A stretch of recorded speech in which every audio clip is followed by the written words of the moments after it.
ജൈനമ്മ തിരോധാന കേസിലെ പ്രതി സെബാസ്റ്റ്യൻ വീണ്ടും ക്രൈംബ്രാഞ്ച് കസ്റ്റഡിയിൽ. കസ്റ്റഡി കാലാവധി നീട്ടി 6 ദിവസത്തേക്ക് കൂടി പ്രതിയെ ക്രൈംബ്രാഞ്ച് കസ്റ്റഡിയിൽ വിട്ടു. പ്രതി അന്വേഷണത്തോട് സഹകരിക്കുന്നില്ലെന്ന ക്രൈംബ്രാഞ്ച് വാദം അംഗീകരിച്ചാണ് കസ്റ്റഡി കാലാവധി നീട്ടിയത്. അതേസമയം ബിന്ദുവിന്റെ സഹോദരന്റെ DNA സാമ്പിൾ ശേഖരിച്ചു. 7 ദിവസം ക്രൈംബ്രാഞ്ച് കസ്റ്റഡിയിൽ ഉണ്ടായിരുന്നിട്ടും ചോദ്യം ചെയ്യലിൽ അന്വേഷണത്തെ മുന്നോട്ട് നയിക്കാൻ ഉതകുന്ന ഒന്നും തന്നെ സെബാസ്റ്റ്യൻ വിട്ടുപറഞ്ഞിട്ടില്ല.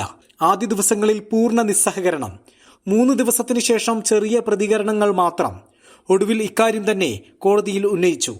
കൂടുതൽ ചോദ്യം ചെയ്യൽ അനിവാര്യമായതിനാൽ ഓഗസ്റ്റ് 12-ാം തീയതി വരെ ഏറ്റുമാനൂർ കോടതി കസ്റ്റഡി നീട്ടി നൽകി. നിയമസഹായം വേണമെന്ന് സെബാസ്റ്റ്യൻ കോടതിയോട് ആവശ്യപ്പെട്ടു.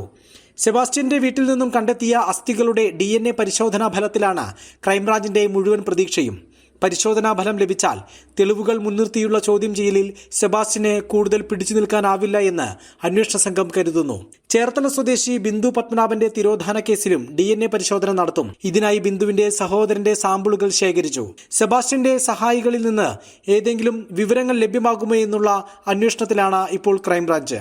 സെബാസ്റ്റ്യന്റെ വീട്ടിൽ 2 തവണ തെളിവെടുത്തു. ഭാര്യയുടെ മൊഴിയും 2 തവണ രേഖപ്പെടുത്തി. ജൈനമ്മയുടെ മൊബൈൽ ഫോൺ സെബാസ്റ്റ്യൻ ചാർജ് ചെയ്ത കടയിലെത്തിച്ച് അടുത്ത ദിവസങ്ങളിൽ തെളിവെടുപ്പ് നടത്തും.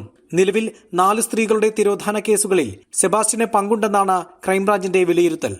ജനം, കോട്ടയം.